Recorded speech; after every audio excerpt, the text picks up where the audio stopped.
Hi everybody, this is Perry, and I'm sitting here at the galactic headquarters for Info Nouveau. And what I want to do is give you a quick overview of the book A Fox in Paris. It's actually one of my favorites. So let's take a look at the title page, and I'll tell you a little bit about the book, or about the story. The story of A Fox in Paris takes place in the 1830s in Paris. It's the story of a boy and his dog abandoned on the streets of post-revolution Paris and their adventures together as they learn to survive and rebuild their lives. It was written in the 19th century. One of the things I think is great about it is the lessons and the messages in the story are very relevant for today. I think it'd be a great book for anybody to read, whether it's you or your kids. But what's best is I think you can read this with your kids. And that was the aim of this book, was to make it something that's a little more fun to read interactively with you and your kids.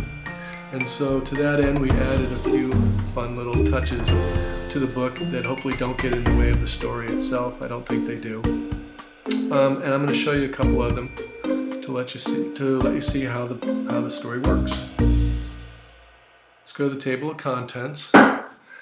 And the table of contents, of course, is nothing spectacular. On this side, you can just scroll around, jump around between the chapters. Of course, on the other page, you have our beautiful cover. I think that came out really well. I'm really happy with it. Anyways, let's get to it. We're going to take a look at a couple chapters. And we're going to start with chapter 3. Now you see on one page you have the chapter number and the title, pretty standard stuff. On the other page you have a picture, and every chapter starts with a picture. The picture is from the time period of the book in Paris. It's either a location or a character to let you visualize more clearly and easily what the city and the story looked like.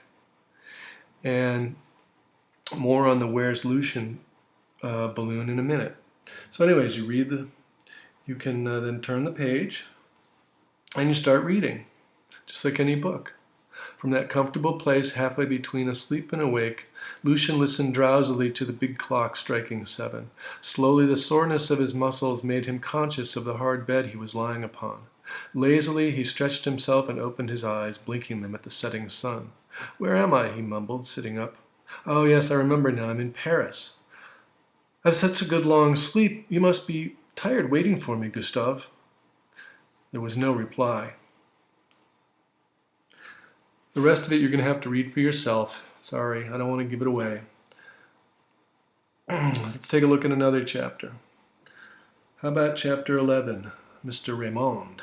So again, you have the chapter number and the title, and then on the next page, facing page, you have a picture of a person who could have been Mr. Raymond.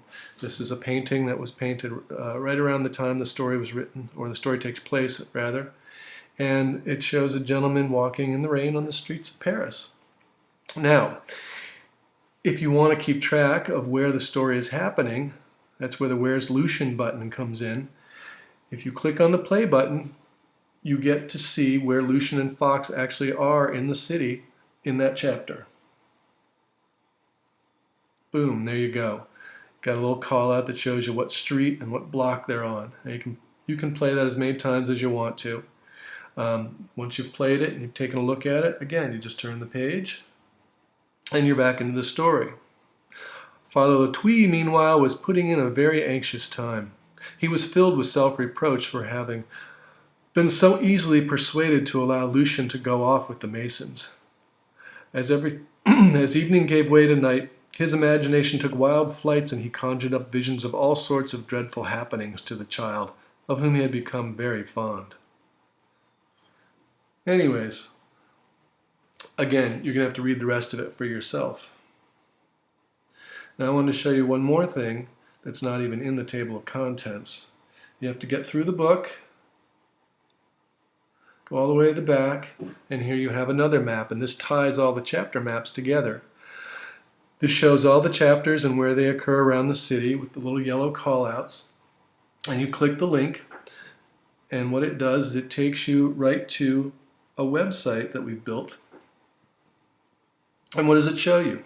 It shows you all the locations where each chapter happened, but now you're looking at it in photographs, modern Paris, interactive.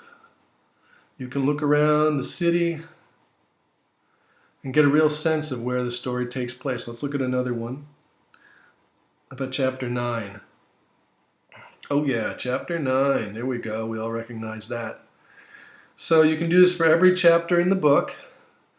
So it allows you to sort of see the city as it is now as opposed to what it was back then.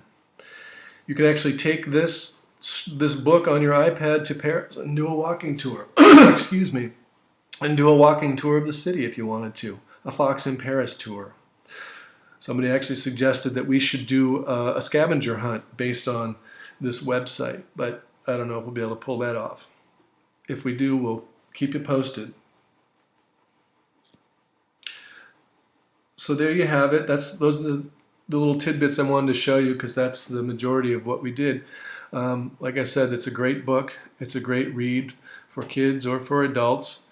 I think you'll have a great time reading it with your kids, and if you do buy it and you like it, I hope you'll let us know. Just a quick note, everything in the interactive book is also in the print version. It's just not interactive, so you get all the maps and you get all the pictures and you get access to the website. You'll just have to use your computer to get to the website. You can't jump to it from your iPad or your iPhone directly. So there you go. I hope you liked the little presentation, and I hope to hear from you. Thanks a lot.